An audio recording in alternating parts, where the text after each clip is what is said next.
shat out of some variety eventually. I have great respect for what he does, and I heard that he began his Text Talk series on Battletech for actually the same reasons that I did. Improving his mental health.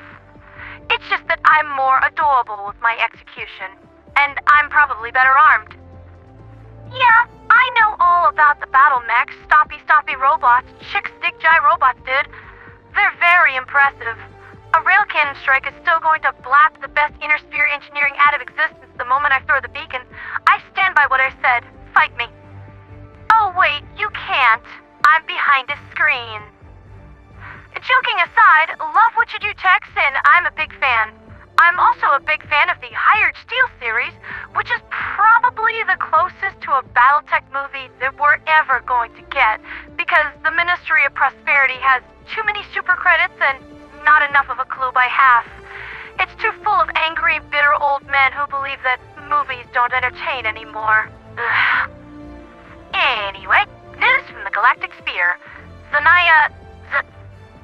How do you pronounce this thing? The Zzaniah system. Thank you. The Zzaniah system was liberated this morning, and the Forge Divers reported something interesting after interviewing the newly recruited cadets from the civilian resistance movement.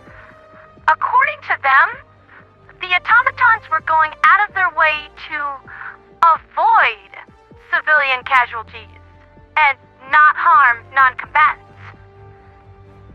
Well, I personally never observed them doing that before, but the Ministry would definitely never tell me about that. What the actual heck is going on here? The automatons have always just looked at us like spare parts, and prisoners of war did not ever do well in robotic custody. To the point that if one is at risk of being captured by automatons, I imagine that senator at their hip is gonna start looking real friendly as compared to the alternatives. Also, I can confirm my suspicions. The Ministry of Truth is forcing these civilians into active military service. Refusing this reward has already gotten a good baker's dozen to get the face-the-wall treatment. I swear to liberty, these fluffing people, they're gonna... Take a breath, Pawn. I'm working with my shadowy helpers to try to pull off a scheme and help them reach neutral territory. I can't imagine the Roughnecks or the Hellraisers would allow this kind of thing to go on in their backyards. And there's plenty these people can do for them if they need employment or just want to help out. If we could maybe get them to Rogue 5, they'll definitely be safe, but that's a long road right through the galactic core. Our stealth tech is good, but Super Earth can still look out a window and see us coming, you know? Within the TQZ, Esker is the primary focus of the Liberation Fleet, and they'll likely have that done today, if not early tomorrow. Then it's just 2 planets on the Western Front, and we'll have this major order wrapped up nicely.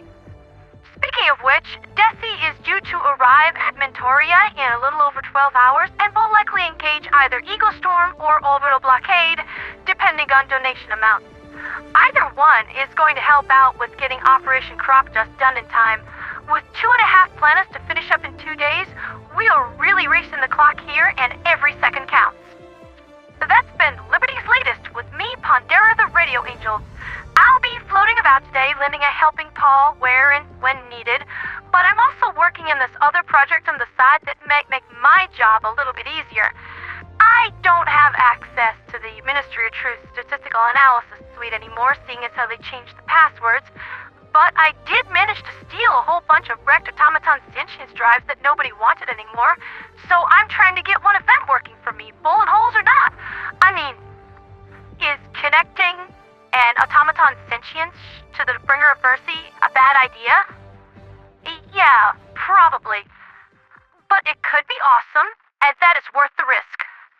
For liberty, for freedom, for democracy, and for Super Earth.